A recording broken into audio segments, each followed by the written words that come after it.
Assalamualaikum warahmatullahi wabarakatuh.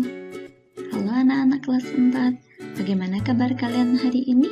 Berjumpa lagi dengan pembelajaran dengan Bu Felis di tema kelima, subtema 1, pembelajaran 1, dengan tema pahlawanku, perjuangan para pahlawan.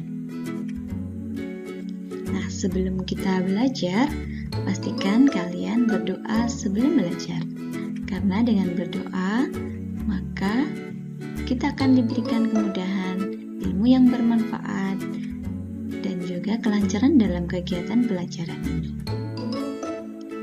Nah, indikator dari kegiatan pembelajaran kali ini adalah menganalisis peninggalan kerajaan Hindu, Buddha, dan Islam di Indonesia. Kemudian untuk indikator MUPEL IPA, menganalisis sifat-sifat cahaya dalam kehidupan sehari-hari. Nah, tujuan pembelajaran setelah mengikuti pelajaran ini, yang pertama melalui kegiatan menyimak video pembelajaran, tokoh dan peninggalan sejarah, kalian mampu menganalisis 3 peninggalan kerajaan di masa Hindu, Buddha, dan Islam dengan tepat. Melalui kegiatan tanya-jawab, kalian dapat menyimpulkan pengaruh peninggalan kerajaan Hindu, Buddha, dan Islam bagi masyarakat di wilayah setempat. Kemudian, melalui kegiatan diskusi, kalian mampu membuat laporan peninggalan kerajaan di masa Hindu, Buddha, dan Islam pada tabel dengan benar. Yang keempat, melalui kegiatan pencermatan video pembelajaran sifat cahaya, kalian dapat menganalisis 4 sifat cahaya dengan benar. Selanjutnya, melalui kegiatan diskusi, kalian dapat menganalisis keterkaitan sifat-sifat cahaya dengan indera penglihatan dalam kehidupan sehari-hari dengan benar. Terakhir, melalui kegiatan percobaan pembuktian sifat-sifat cahaya, kalian dapat membuat laporan hasil percobaan tersebut dalam bentuk tulisan dengan rinci dan benar. Nah, anak-anakku, coba kalian perhatikan, hari ini kita akan belajar tentang pahlawan. Menurut kalian, apakah mereka sudah termasuk sebagai seorang pahlawan? Ya, benar sekali. Kalian pintar anak-anak. Mereka termasuk pahlawan dalam bidangnya masing-masing. Guru adalah pahlawan di bidang pendidikan. Dokter, perawat, nurse adalah pahlawan dalam bidang kemanusiaan dan kesehatan. Sedangkan para pejuang adalah para pahlawan di bidang membela negara. Nah, mereka semuanya memiliki kesamaan, di antaranya kesamaan dalam semangat, kesamaan dalam keberanian, dan gigih dalam berjuang. Oleh karena itu, marilah kita teladani sifat kepahlawanan yang dimiliki oleh mereka. Di antaranya, kita harus gigih dalam belajar, karena kita adalah pelajar. Dalam belajar, kita juga perlu bekerja sama dengan orang lain. Dengan kerjasama yang baik, pasti cita-cita yang diinginkan akan tercapai. Nah, selain itu, kita juga harus peduli kepada orang lain. Seorang pahlawan tidak hanya mementingkan dirinya sendiri, bahkan kepentingannya tidak didahulukan, sedangkan kepentingan umum akan selalu didahulukan. Nah, contoh sifat meneladani kepahlawanan yang lain adalah menjenguk teman yang sakit. Jadi, belajar dengan giat, menjenguk orang yang sakit, dan hidup saling bekerja sama merupakan sikap yang dimiliki oleh para pahlawan. Untuk menghargai mereka, maka marilah kita meneladani sikap kepahlawanan mereka dalam kehidupan sehari-hari. Jadi, anak-anak, pahlawan adalah orang yang berjasa bagi orang lain, berani berkorban, bahkan mempertaruhkan harta benda, nyawa sekalipun untuk bangsa, negara, dan agama. Nah, anak-anakku sekalian, berkaitan dengan materi kepahlawanan ini, kita memiliki pahlawan di masa kerajaan Hindu, Buddha, dan Islam. Lalu, bagaimanakah sikap kepahlawanan yang mereka miliki? Mari disimak. Yang pertama, sikap kepahlawanan oleh Raja Purnawarman yang dijuluki Panji Segala Raja. Raja Purnawarman ini mulai memerintah di Kerajaan Tarumanegara pada tahun 395 Masehi.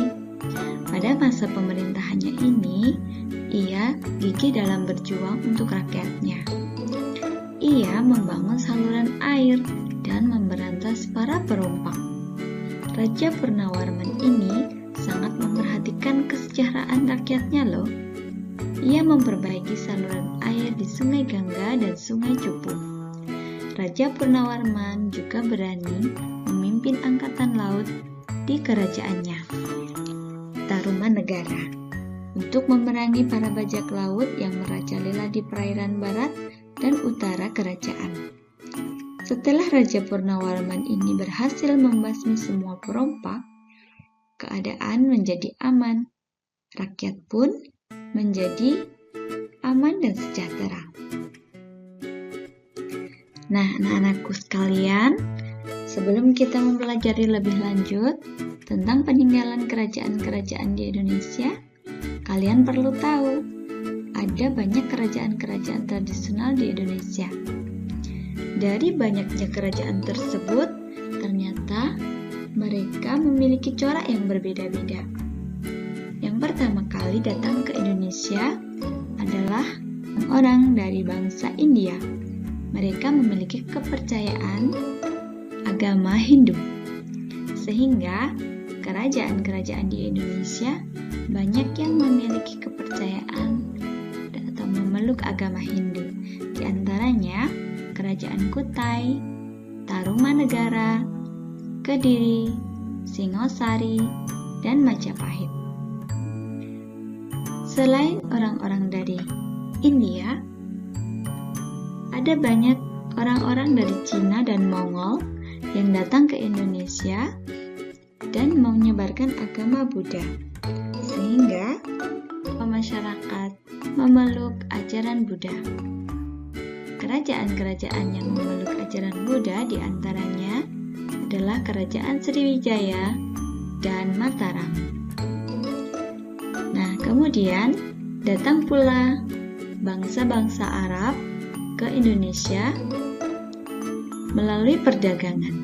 Mereka juga menyebarkan ajaran Islam, sehingga mempengaruhi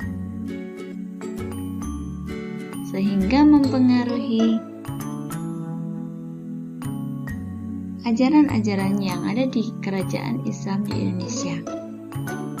Di antaranya Samudra Pasai, Malaka, Aceh, Demak Bintaro, Banten, Mataram, Goa Talo, Ternate, dan Tidore. Nah, teman-teman, Kerajaan Tarumanegara merupakan salah satu kerajaan Hindu di Indonesia. Agar kalian memahami materi kerajaan Hindu, Buddha, dan Islam yang pernah berkuasa di Nusantara, mari kita cermati video berikut ini. Tokoh dan peninggalan kerajaan masa Hindu, Buddha, dan Islam. Teman-teman Smart Point, siapa saja ya tokoh kerajaan masa Hindu, Buddha, dan Islam? Sultan Iskandar Muda, pemimpin kerajaan Aceh. Sultan Hasanuddin, pemimpin kerajaan Goa Talo, Makassar. Memiliki julukan ayam jantan dari timur, artinya seorang pemberani yang berasal dari benua timur. Raja Bala Putra Dewa, pemimpin kerajaan Sriwijaya, Palembang. Mahapati Gajah Mada dan Raja Hayam Wuruk, pemimpin kerajaan Majapahit. Lalu, apa ya peninggalannya?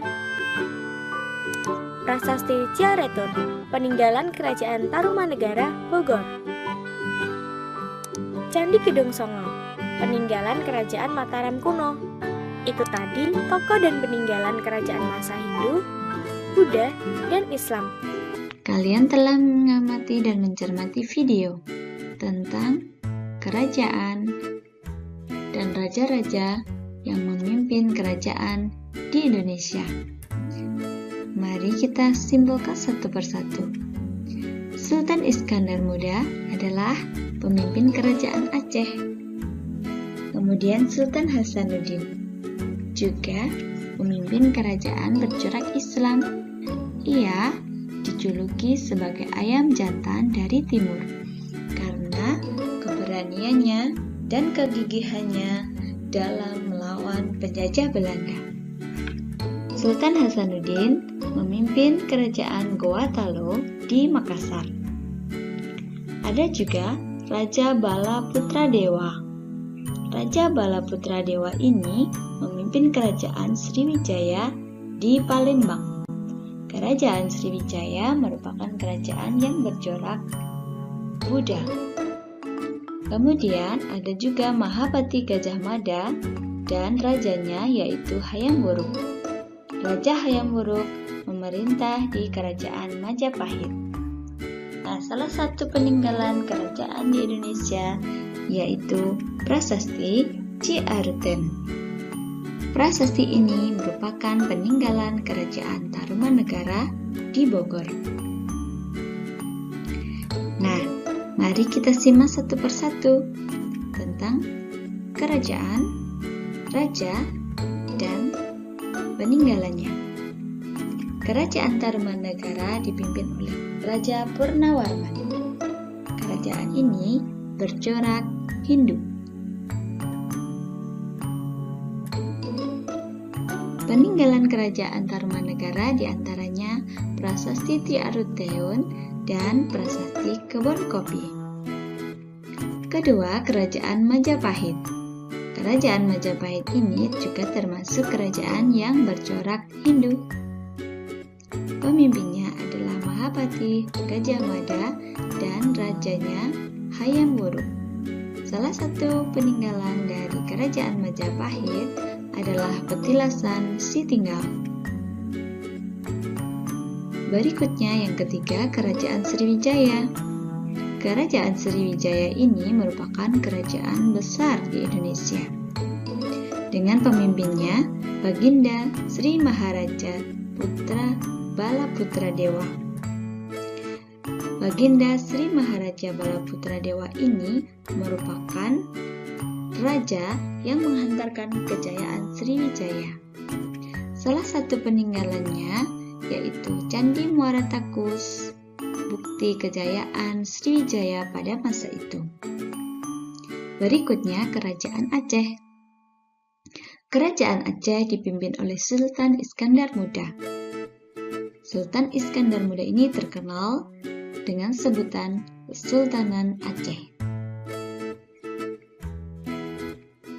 Peninggalannya berupa Masjid Baitur Rahman dan makam Sultan Iskandar Muda yang hingga kini masih dirawat dengan baik sebagai peninggalan kerajaan Aceh. Berikutnya, kerajaan Islam. Yang lain adalah kerajaan Goa Talo. Kerajaan Goa Talo dipimpin Sultan Hasanuddin yang berjuluk Ayam Jantan dari Timur. Peninggalan kerajaan Goa Talo yang terkenal adalah Museum Bala Lompoa yang merekonstruksi kerajaan Goa. Nah, untuk berikutnya kalian bisa mengerjakan lembar kerja peserta didik berikut ini dengan menyebutkan nama raja, asal kerajaan, peninggalannya, dan masa kerajaannya baik Hindu, Buddha, maupun Islam. Nah, anak-anakku, perhatikan, Dayu sangat kagum dengan perjuangan para raja, terutama Raja Purnawarman. Banyak yang telah dilakukan oleh Raja Purnawarman untuk membela rakyatnya. Sambil duduk di tepi kolam yang jernih, Dayu memikirkan jasa-jasa Raja Purnawarman, terutama dalam pembangunan saluran air. Ia berpikir, pasti saluran air tersebut sangat bermanfaat bagi masyarakat saat itu. Saat Dayu berpikir, merenung, ternyata Dayu memandangi wajahnya yang ada di kolam. Tahukah kamu mengapa Dayu bisa melihat dirinya di kolam tersebut? Teman-teman, jumpa lagi bersama Praktis Simpel. Kali ini kita akan belajar tentang sifat-sifat cahaya.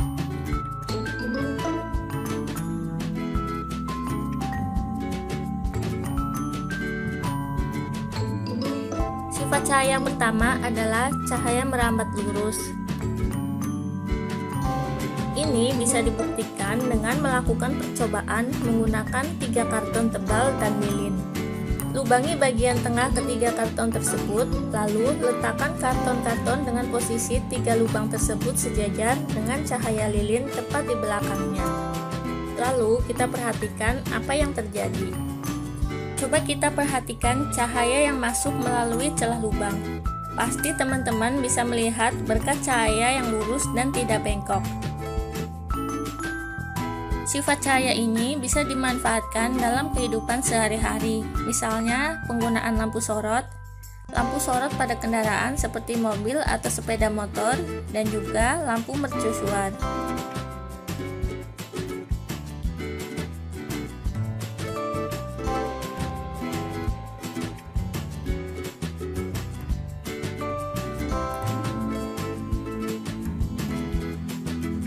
Lalu, sifat cahaya yang kedua adalah cahaya menembus benda bening. Untuk membuktikannya, kita bisa melakukan percobaan menggunakan cahaya matahari atau cahaya senter, gelas atau benda-benda transparan. Letakkan gelas seperti pada gambar, lalu arahkan cahaya ke tembok berwarna putih. Perhatikan apa yang akan terjadi. Di sini kita akan melihat gelas kaca yang bening dapat ditembus oleh cahaya senter tersebut.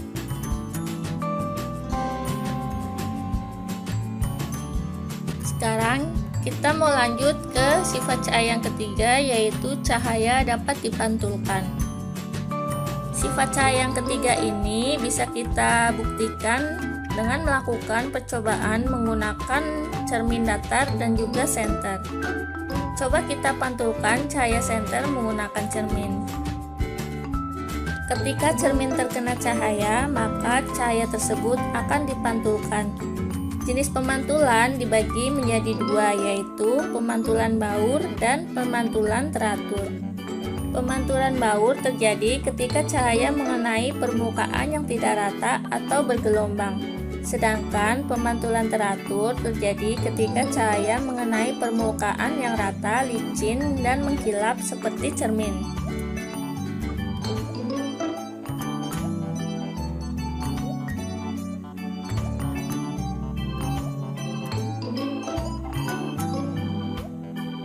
Kemudian, sifat cahaya yang keempat adalah cahaya dapat dibiaskan.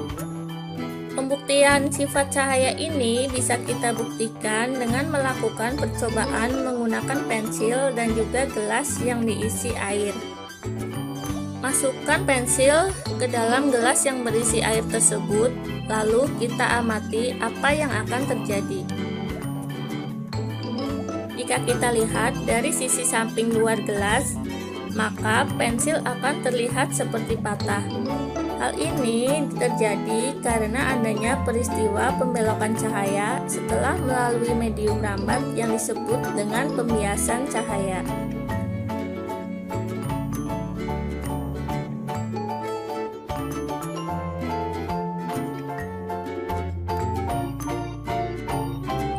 Teman-teman, sekarang kalian sudah tahu kan sifat-sifat cahaya? Oke teman-teman, sampai di sini dulu ya video kita. Sampai jumpa di video berikutnya. Jangan lupa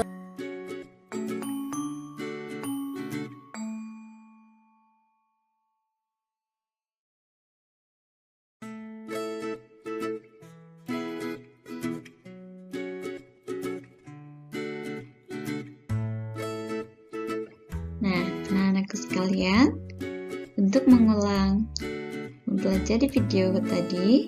Coba kalian amati. Percobaan berikut ini membuktikan bahwa cahaya merambat lurus. Jika kertas digeser, maka berkas cahaya tidak dapat terlihat. Ini membuktikan bahwa cahaya merambat lurus. Ada masuknya cahaya matahari dari luar ruangan melalui sebuah kaca membuktikan bahwa cahaya dapat menembus benda bening. Berikutnya, cahaya juga dapat dipantulkan. Hal ini dapat terbukti saat kita bercermin. Saat bercermin, cahaya dipantulkan oleh cermin dari wajah kita, sehingga pada cermin ada wajah kita. Selanjutnya, cahaya juga dapat dibiaskan. Pembiasan adalah peristiwa pembelokan arah rambatan cahaya saat melewati medium rambatan yang berbeda kerapatannya. Cahaya dapat dibiaskan melalui percobaan dengan menggunakan gelas yang diisi oleh air, kemudian dimasuki pensil. Amati bentuk pensil di luar gelas. Pasti pensil akan terlihat seperti patahan. Namun sebenarnya pensil masih tetap utuh.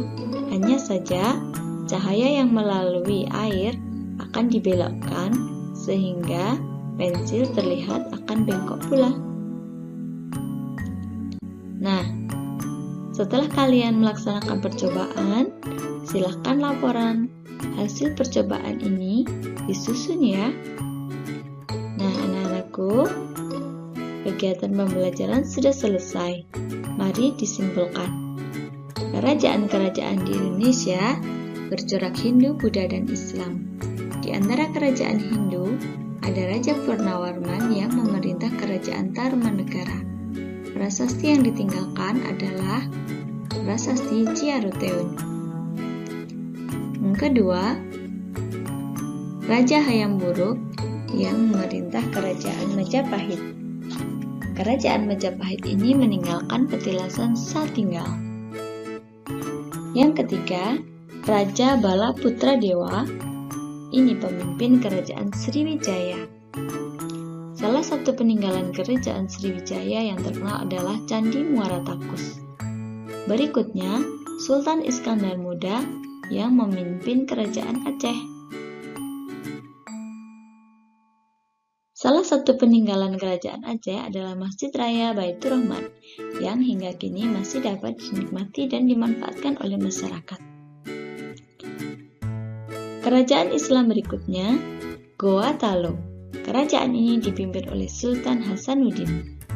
Salah satu peninggalannya yaitu Museum Bala Longpoa.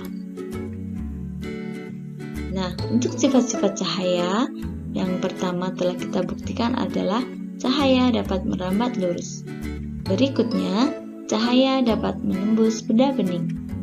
Kemudian, cahaya dapat dipantulkan, serta cahaya dapat dibiaskan.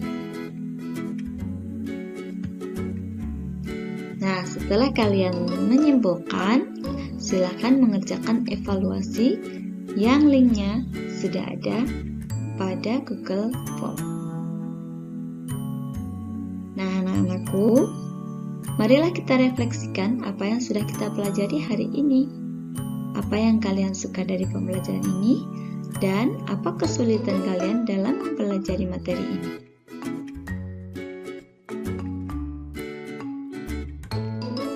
Demikian kegiatan belajar yang dapat aku sampaikan. Kurang lebihnya mohon maaf. Wassalamualaikum warahmatullahi wabarakatuh.